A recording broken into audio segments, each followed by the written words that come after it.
हवा से बात करता हुआ।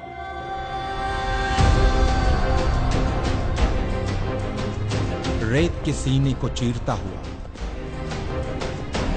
बिजली की रफ्तार से कुछ हिंदुस्तानी सपूतों का एक छोटा सा कारनामा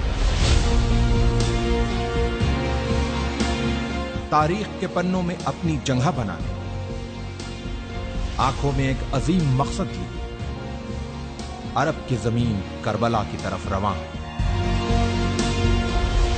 हल मिन नासिरिन यंसुरना।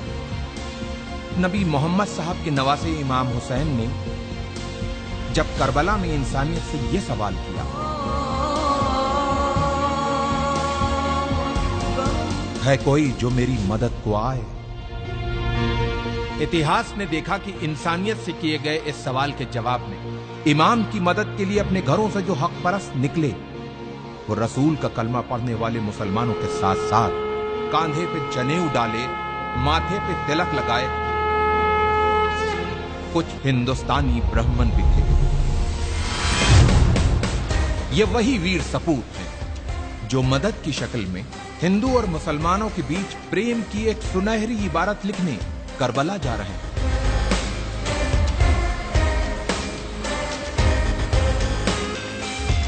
जालिम बादशाह यजीद अपनी हुकूमत के नशे में चूर होके इंसानियत का चेहरा बिगाड़ देना चाहता था,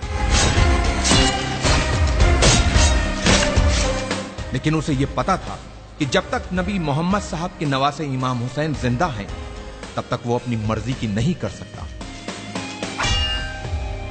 उसके इसी डर ने इमाम हुसैन को उनके परिवार के साथ करबला में घेर के उनसे अपनी हुकूमत के सामने सर झुकाने को कहा। जियो और जीने दो की जिंदा मिसाल पेश करते हुए इमाम हुसैन ने यजीद के सामने एक पेशकश रखी कि अगर तुमको मुझसे कोई खतरा हो तो मुझे रास्ता दे दो ताकि मैं हिंदुस्तान चला जाऊं।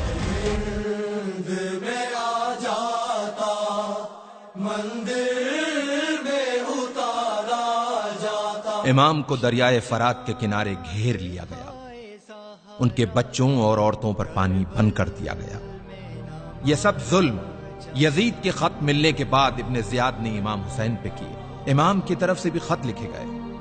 कहते हैं कि लोग मुसीबत में अपनों को याद करते हैं या फिर मुसीबत में जो साथ दे वही अपना होता है। इमाम हुसैन ने अपने बचपन के दोस्त हबीब को खत लिखकर मदद को बुलाया और दूसरा खत करबला से दूर, बहुत दूर भारत के एक हिंदू राजा के नाम लिखा गया। इमाम हुसैन के बेटे अली इब्ने हुसैन ने अपने भाई भारत के राजा समुद्रगुप्त के नाम लिखा था यह खत। सुनने में अटपटा लगने वाले इस रिश्ते का इतिहास गवाह है।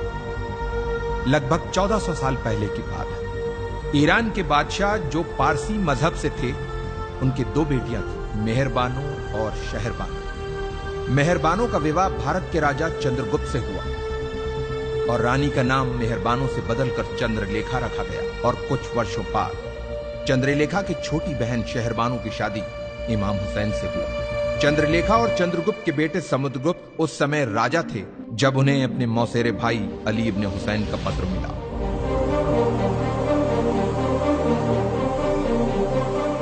राजा समुद्रगुप्त ने जल्दी ही वीर सैनिकों की एक टुकड़ी तैयार करके उसे करबला की तरफ रवाना किया।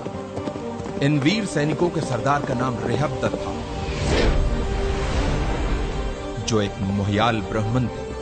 अफसोस, जब रेहबदत अपनी सेना के साथ करबला पहुंचे तो इमाम हुसैन को शहीद किया जा चुका था।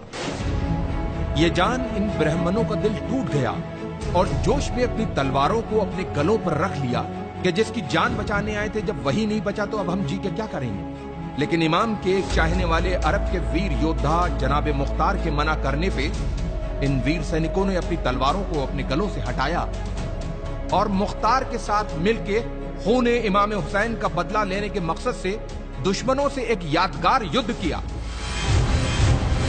और उन्हें हिंदुस्तानी तलवार के जौहर दिखाए। इन वीर सैनिकों ने करबला में जहां पड़ाव डाला था, उस जगह को हिंदिया कहते हैं, जो जगह आज भी उसी नाम से मौजूद है। इन ब्राह्मणों में से कुछ करबला में वीर गति को प्राप्त हुए, कुछ वहीं बस गए और कुछ अपने देश भारत चले आए। इतिहास इन वीर ब्राह्मणों को हुसैनी ब्राह्मण के नाम से जानता हूं।